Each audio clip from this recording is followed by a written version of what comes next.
we might finally get answers to questions we had years ago. Emu is making a move, and Saint Charles is now a pancake.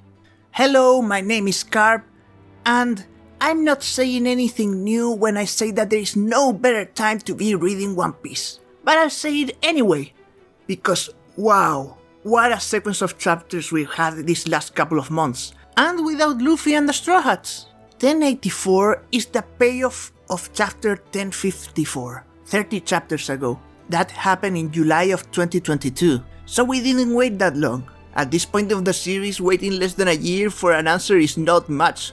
In 1054, Akainu, Kizaru, and the director of Naval Bureau of Investigation Kuroma discussed a series of points. We were infodumped some things that we finally saw with our own eyes in this week's chapter, and some others that may come in the coming chapters.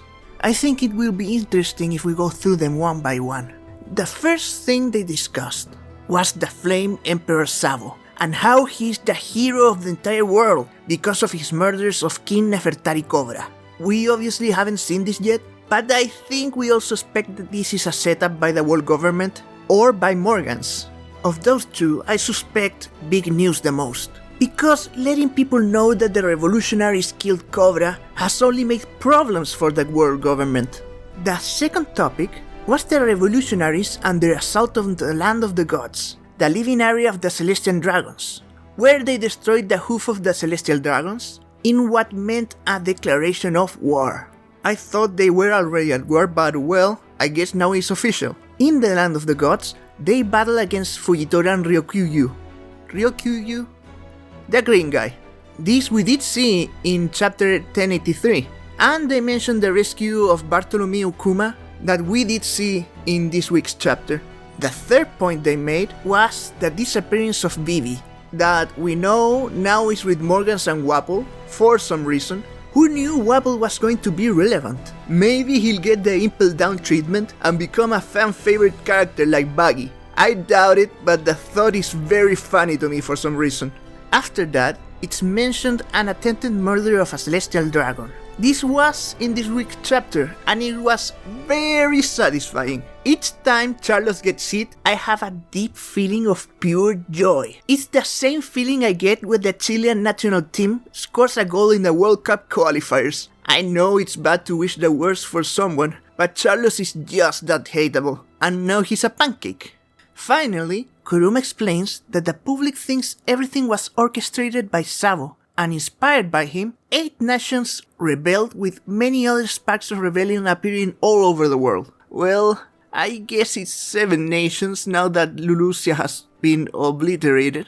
We've already seen 2 of the 4 things they discussed that chapter, but we still have 2 more to see. First, what happened to Vivi, and second, what happened to Cobra. Knowing Oda's reluctance to kill off characters, he might still be alive with Morgans, Wapol, and Vivi, and that will be very disappointing.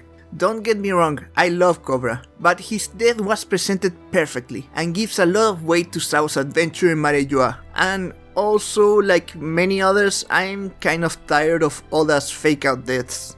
Now, about Cobra. He, Imu, and the Elder Stars had a very interesting scene. Imu appeared in a couple of panels, and he said only one thing, and with that, my mind exploded, with so many questions. Will we get a face reveal soon? I don't think so, but the thought is very exciting. Is Imu Nefertari Lily? That would be an amazing twist. The other option is that Imu knows personally Nefertari Lily. Does that mean Imu's immortal? Did Imu get the Up fruit immortality operation like many people theorize? I have no idea. But one thing is for certain. We won't get any answers next week. Well, those are my thoughts on chapter 1084. I've never done a video like this is new for me, but I hope you liked it. See you in the next video. Bye!